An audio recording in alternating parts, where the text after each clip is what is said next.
চুপ, একদম চুপ। ও খাচ্ছে, তাতে তোর কি? ও যদি তোকে ভালোবাসার পরও সে কারোর সাথে সে কান্না করে, তোকে ইগনোর করতে পারে, তুই ওকে ভালোবাসার পরও তারপর ইগনোর করতে পারবি? তাই শুধু শুধু এসব বলছিস কেন? সবার সামনে অপমানিত হতে কি খুব ভালো লাগে? ঈশান মাথা নিচু করে বসে রইল আর রাজকে বোঝাতে লাগলো। অন্যদিক থেকে ঈশিকা কয়েক ঢোক মদ খেতেই তারপর ঈশানের যেন ভালো লাগতে আরম্ভ করলো, যার জন্য ঈশান খেয়েই চলেছিল। আর খেতে খেতে একটা সময় পুরো মাতাল হয়ে গেল। তখন রাগের বশে ঈশান পাশে থাকা বোতল নিয়ে নিজেই খেতে থাকে। কয়েকবার খেতে যেন ভেতরে আগুন গলা দিয়ে নামতে শুরু করে। তারপর একটা সময় একের পর এক ড্রিঙ্কস করেই চলল। ঈশিকা পুরো মাতলামি করতে শুরু করে দিয়েছে, আর ওর কোনো সেন্স নেই। তারপর একটা সময় ঈশিকা একাই বেরিয়ে যেতে নিলে তখনও পড়ে যেতে নেয়। তখন রাজ বলে, শোন, ইশিকাকে গিয়ে ধর, ও পড়ে যাচ্ছে। ঈশান গিয়ে ঈশিকাকে ধরতেই তখন ঈশিকা ওকে জাপটে জড়িয়ে ধরে আর বলে, এই দুষ্টু, তুই এতক্ষণ কোথায় ছিলে? তুই এতক্ষণ আমার কাছে আসলি না কেন? তুই এসে ধরলে আমাকে কি এভাবে পড়ে যেতে হতো? বলো ফাজিলটা। কি পাগলামি করছো? তুমি তো যেতেই পারছো না। চলো, আমি তোমাকে পৌঁছে দেই। না, আমি কোথাও যাব না। আমি এখন অনেক কিছু চাই। তুই এখন আমাকে এভাবে জড়িয়ে ধরে রাখবি? অনেক দিন হলো আমি তোকে কাছে পাই না। তুই কেন বুঝিস না আমার তোকে কাছে পেতে ইচ্ছা করে বাবু? ঈশিকার এরকম কথা শুনে ঈশানের মাঝেও একটা নেশা কাজ করছিল। তার উপর দুজনেই মাতাল। ঈশান কিছু বলে উঠবেই তার আগে ঈশিকা ওকে জড়িয়ে ধরে কান্না করে দিল। ঈশান ওকে ছাড়িয়ে নিয়ে তারপর চোখের পানি মুছে দিল। অন্যদিকে ঈশানের ফ্রেন্ডরা সবাই ওদের এরকম কাণ্ড দেখছে। তারপর একটা সময় ঈশান বলতে লাগলো, এখন এরকম করিস না, প্লিজ চল। আমি তোকে রুমে দিয়ে আসছি, তুই ঘুমিয়ে পড়। তাহলে দেখবি সব ঠিক লাগবে। কোনো কিচ্ছু ঠিক হবে না। আমার তো তুই কাছে থাকলেই ঠিক হবে। আমার যেন কেমন লাগছে তুই বুঝছিস না? তুই এসব একটু থামিয়ে দে না। আমার জন্য কেমন লাগছে প্রচণ্ড পরিমাণে করছে। তুই এরকম করে কেন বলছিস বল? আর তুই আমার কাছে থাকতে পারবি না। তুই এমন করে বললে আমার কি খারাপ লাগবে না বল? ঈশানের একটা ফ্রেন্ড এসে এবার ওকে বলতে লাগলো, ও পুরো মাতাল হয়ে গেছে, তোর অবস্থা খারাপ। আমি বলি কি, তুই ওকে এই পাশের রুমটা নিয়ে গিয়ে শুয়ে দে। ও একটু ঘুমিয়ে পড়লে দেখবি সব ঠিক হয়ে যাবে। আমি ওর বাসায় ফোন করে বলে দিচ্ছি। ঈশান ঈশিকাকে নিয়ে যেতে গেলে ঈশিকা কোনো কথা শুনছিল না।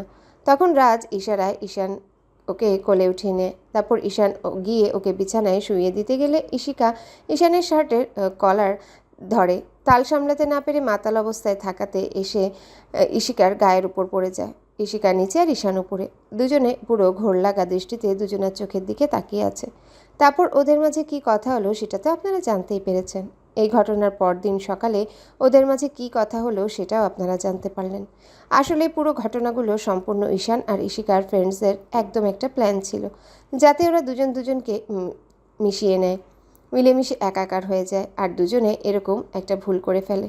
ওরা ভাবতেও পারেনি যে ওদের ফ্রেন্ডগুলো এরকম একটা প্ল্যান করবে। তো ঈশিকা কান্না করছে দেখে এবার ঈশান ওর একটা হাত ধরলো আর ঈশান বুঝতে পারছে যে ও কালকে মাতাল অবস্থাতে কি একটা কাজ করে ফেলেছে। তার উপরে দুজনেই নিজেদের কন্ট্রোল হারিয়ে ফেলেছিল। ঈশান ঈশিকার একটা হাত ধরতেও এক ধাক্কায় হাতটা ছাড়িয়ে নিল আর বলতে লাগলো, তুই আমাকে একদম স্পর্শ করবি না। তোর এরকম নোংরা হাতে তুই আমাকে স্পর্শ করবি না। আমার ভাবতেই ঘৃণা লাগছে। আমি কিনা তোকে ফ্রেন্ড ভাবতাম, আর তুই কিনা আমাকে এমন নোংরা করলি। আমি তোকে কখনোই ক্ষমা করব না। ছি, আমার ভাবতেই অবাক লাগছে যে আমি কিনা তোর মতো একটা মানুষের সাথে এরকম করেছি। আমার কথাটা বিশ্বাস করো, আমি তো ইচ্ছে করে কিছু করিনি। কালকে নেশার ঘরে কী থেকে কী করে ফেলেছি সেটা জানি না আমি। তার উপর তুই এত বেশি মাতলামি করছিলি, যার জন্য তোকে আমি এই বেডে নিয়ে আসছিলাম শুয়ে দেওয়ার জন্য। আর তারপরে আমাদের মাঝে আর একটা বাজে কথা তুই বলবি না। তুই ইচ্ছে করে আমাকে রুমে নিয়ে এসেছিস, সেই সবার চোখের আড়াল করে এরকম একটা কাজ করেছিস, তাই না? তুই ইচ্ছা করে এরকমটা করেছিস। আমার ভাবতেই ঘৃণা লাগছে।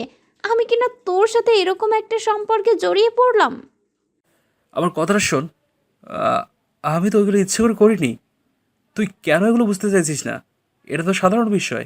মাতাল অবস্থায় থাকার কারণে তোর অন্য কারোর সাথে হতে পারতো। তাহলে তুই কেন বুঝতে চাইছিস না? ছি, তোর ভাবনা চিন্তা এতটা বাজে। তুই কি বলতে চাইছিস? আমি এরকম একটা মেয়ে যার জন্য তার সাথে এগুলো করব? আর শেষ পর্যন্ত সেই সুযোগটা তুই নিলি, তাই না? তোকে আমার ফ্রেন্ড ভাবতেও ঘৃণা লাগছে। ঈশান কথাগুলো বলেই চাদর গায়ে জড়িয়ে নিয়ে কান্না করতে লাগলো। তখন ঈশান ওর আবার একটা হাত ধরতে গেলে এবার ঈশান ইশিকার গালে 2টা থাপ্পড় মেরে দিল আর বলতে আরম্ভ করলো। দূর হয়ে যা আমার চোখের সামনে থেকে। একদম আমাকে স্পর্শ করবি না। আমার পুরো শরীরটা কেমন নোংরা করে দিয়ে এখন আমার কাছে ভালো সাজা হচ্ছে। ন্যাকামি করছিস। আমি কি জানি না মনে করেছিস? তুই ইচ্ছা করেই সবটা করেছিস। আর আমাকে এরকম একটা ফাঁদে ফেলে আমার সাথে এরকম নাটকটাই করলি, তাই না? তোকে আমি কখনো ক্ষমা করব না। তুই আমার কাছ থেকে কখনোই মাফ পাবি না। আমি সারা জীবন তোকে ঘৃণা করে যাব। আমার কথাটা তো শুনবি। আমি তো ইচ্ছে করে কিছুই করিনি। তারপরও তুই সেটা কেন বিশ্বাস করছিস না? রাতে আমাদের মাঝে যে কি হয়েছে আমি সেটাই মনে করতে পারছি না। শুধু দুজনকে এই অবস্থায় দেখে বুঝতে পারছি কিছু তো একটা হয়েছে। এখন বুঝতে পারবি কি করে? তুই তো একটা দুশ্চরিত্র লম্পট। তোর কাজই হচ্ছে মেয়েদের সাথে এসব করা। ছি, তুই কিনা আমার সাথে এরকম বাজে একটা কাজ করতে পারলি? আব্বু আম্মু তোকে এত বিশ্বাস করে, আর তুই কিনা আমার সাথে এরকম একটা কাজ করলি? ইশিকার মুখে বারবার এসব কথা শুনে ঈশান আর নিজেকে কন্ট্রোল করতে পারল না। ইশিকার চুলের মুঠি ধরে অনেকটাই কাছে চলে আসলো আর বলতে আরম্ভ করলো। বারবার একই কথা কেন বলছিস? হ্যাঁ, তোর কি মনে হয় আমি ইচ্ছে করে করেছি? হ্যাঁ, যদি করে থাকি তাহলে বেশ করেছি, কারণ আমি তোকে ভালোবাসি। আমার অধিকার আছে তোকে জোর করে নিজের করে নেয়ার। তোকে এত ভালোবাসার পরও তুই সেটা বোঝার চেষ্টাও করছিস না। আমি তোকে বারবার বলছি আমি এটা ইচ্ছে করে করিনি, কিন্তু তুই আমাকে বিশ্বাসই করতে চাইছিস না। এই এই সমস্যা কি তোর? হ্যাঁ, আমাকে বিশ্বাস করতে? যেদিন থেকে জানতে পেরেছিস আমি তোকে ভালোবাসি, সেদিন থেকেই তুই আমাকে ইগনোর করছিস, যার জন্য আমি ভুলেই যাচ্ছি যে তুই আমার বেস্ট ফ্রেন্ড ছিলি। আর তুই কিনা আমার সাথে এমন করছিস। হ্যাঁ, তোকে আমি বারবার বলছি, আর তুই আমাকে ততবারই এরকম করে অবিশ্বাস করছিস। আর যদি কিছু করেও থাকি তোকে পাওয়ার জন্য করেছি, বেশ করেছি। তুই যা ইচ্ছে কর। আমি তো জানতাম তুই এটা ইচ্ছে করে করেছিস। আর আমি কি বুঝিনি মনে করেছিস? তোর কাজই হচ্ছে এসব করা। তোর কি আমাকে দেখে ওরকম বাজে মেয়ে বলে মনে হয় যে তুই আমার সাথে এসব করবি? ছি, আমি তোকে এতটা বিশ্বাস করতাম, আর আজকে তুই সেটাই বিশ্বাসটাই ভেঙে দিলি। আমি তোকে কখনোই মাফ করব না। আমি আজকে প্রমাণ করে দেবো আমি এসব ইচ্ছে করে করিনি। আমি তো তোকে ভালোবাসতাম। তাহলে তাহলে তোর সাথে এসব এমন উল্টাপাল্টা কাজ কেন করব? হ্যাঁ, আর আমাদের বিয়ে হয়নি। আমি বুঝতে পারছি সবটা আমাদের ফ্রেন্ডদের প্ল্যান ছিল। ওরা তোকে আর আমাকে এরকম একটা ট্র্যাপে ফেলার জন্য কাজটা করেছে। ঈশান ইশিকার সাথে আর কথা না বাড়ি কাপড়গুলো গায়ে জড়িয়ে নিয়ে বেরিয়ে আসলো। ইশিকা কান্না করতে লাগলো। ঈশান রুমের বাইরে এসে খেয়াল করলো ওর বন্ধু আর বান্ধবীগুলো হাসাহাসি আর আড্ডা দিচ্ছে। সবাই ঈশানকে এই অবস্থাতে দেখে মুচকি মুচকি হাসতে লাগলো। তখন ও রাগী কণ্ঠে বলতে শুরু করলো। আমি জানি তোরা সবটা প্ল্যান করে করেছিস, তাই না? হ্যাঁ, কেন এরকম একটা কাজ করতে গেলি বলতো? ইসিকে এখন আমাকে ভুল বুঝছে। তোরা জানতেও আমাকে ভালোবাসে না, তারপরও কেন এরকম একটা নাটক করতে গেলি? হ্যাঁ, শেষ পর্যন্ত আমি আমার বন্ধুটাও হারালাম। জানি ও আমাকে কখনো ভালোবাসতে পারবে না, তারপরও তোরা কেন এমনটা কাজ করতে গেলি? হ্যাঁ, কিসের জন্য করবে? কিসের জন্য করবে না? তুই না তুই না ওকে ভালোবাসিস? তাছাড়া তুই ওকে ভালোবেসে নিজের করে নিয়েছিস, মিলেমিশে একাকার হয়ে গেছিস।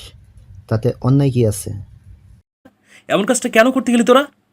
ও, তার মানে আমি যেটা ভেবেছিলাম সেটাই হয়েছে। তোরা সবটা ইচ্ছে করে করেছিস, তাই না? কেন এরকম একটা কাজ করতে গেলি বলতো? তোরা এটা কী করে করতে পারলি? আমার তো ভাবতে অবাক লাগছে। এতে অবাক লাগার কিছু নেই। তাছাড়া ভাবাভাবির বা কী আছে? তোরা দুজন দুজনকে ভালোবাসিস, তাতে এক করে তাতে এক করে কেন নিতে পারবি না? আর আমরা সবটা প্ল্যান করেই করছি, কারণ তোরা দুজন দুজনকে ভালোবাসিস। ইশিকা হয়তো সেটা বুঝতে পারছে না, তুই তো বুঝতে পারছিস। আর তুই যে ওকে ভালোবেসে কষ্ট পাচ্ছিস সেটা আমরা তো খুব ভালো করেই জানি। তাহলে আমরা এমন একটা কাজ কেন করব না? তোদের যাতে ভালো হয় আমরা সেটাই করেছি। এখন যদি এর জন্য তোরা আমাদের ভুল বুঝিস তাহলে বুঝতে পারিস